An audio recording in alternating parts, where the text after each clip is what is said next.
At the White Bull conference in Sitges with Beat Knecht. That's right, yeah. And Beat, tell me a little bit about you, your company, and what you're doing here at White Bull. Yeah, happy to.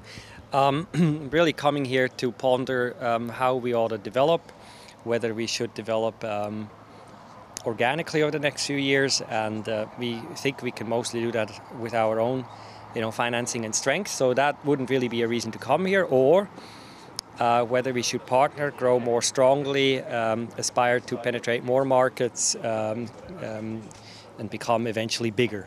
Mm-hmm. And tell me a little bit about Zattoo. What does Zattoo do?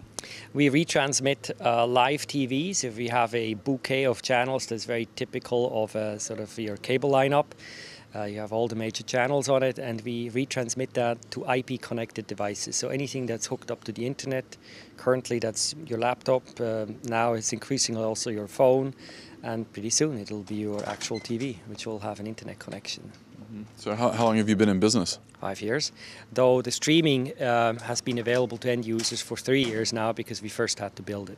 Mm-hmm. So you're in the IPTV space? You could say so. Over the top, without the expense that is typically associated with having a proprietary IPTV plant, meaning, we don't lay fiber or cable, we don't buy multicast routers for those streams. We do it over the top of existing infrastructure. Mm-hmm. And who are some of your competitors? Well, we have a couple imitators, and they exist in the UK and in Switzerland. And we don't have imitators in some of the other markets, or if we do, then we don't know about it. That could also be.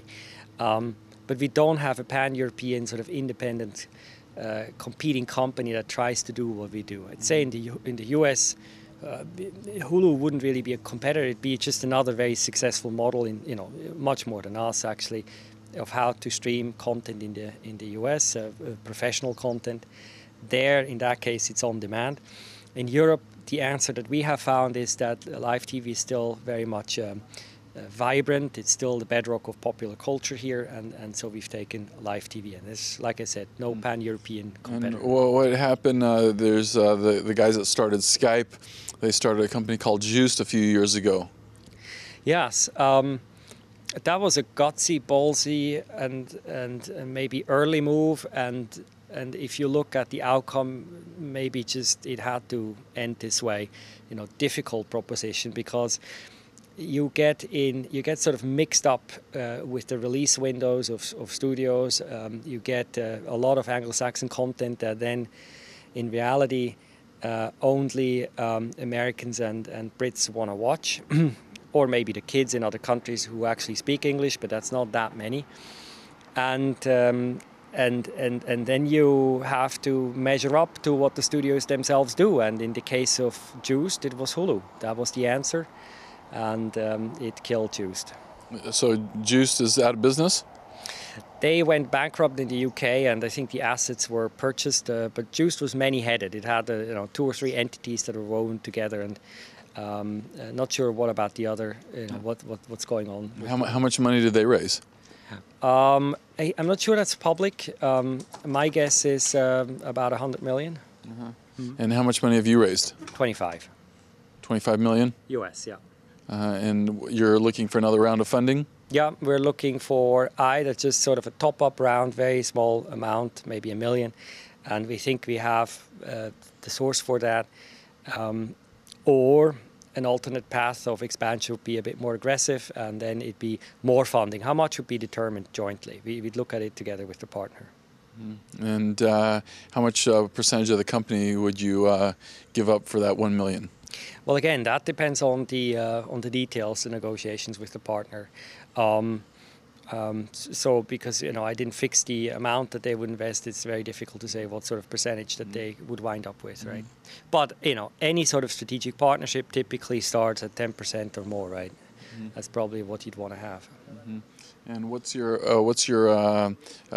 revenue, current revenue? It's about 5 million, or exceeds 5 million, and should grow nicely in the next year. And we think we can organically scale to quite a bit more over the next 3-4 years. We're just beginning to make those plans, and if we accelerate with funding, we could probably do more. Your expectations for coming to White Bull, what were your expectations, and were those expectations met? Good question. I was pretty relaxed about White Bull because I'd gotten to know Farley and just thought he was a decent human being and wanted to get to know what he's doing here. I have a lot of respect for the guts it takes to pull something like this off. Now I've met a lot of the participants, and I think they sort of share that sentiment. I think many of them are here just to support Farley and, you know, see what other friends he's got, and they're good friends. And the rest is unfolding now. I'd say I've actually learned quite a bit about different exit considerations. Just this morning I thought there was an interesting talk about that, and met a couple of people that I wanted to meet. So, you know, basically I'm happy. Okay, great. So we'll see you again next year at the next White Bull conference.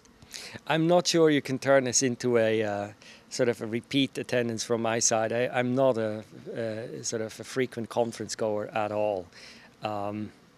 So I have no idea what next year is going to bring, but I was happy to be part of this. Okay, well, hopefully we'll see you again next year. Thank you. Yeah, thank you. Bye.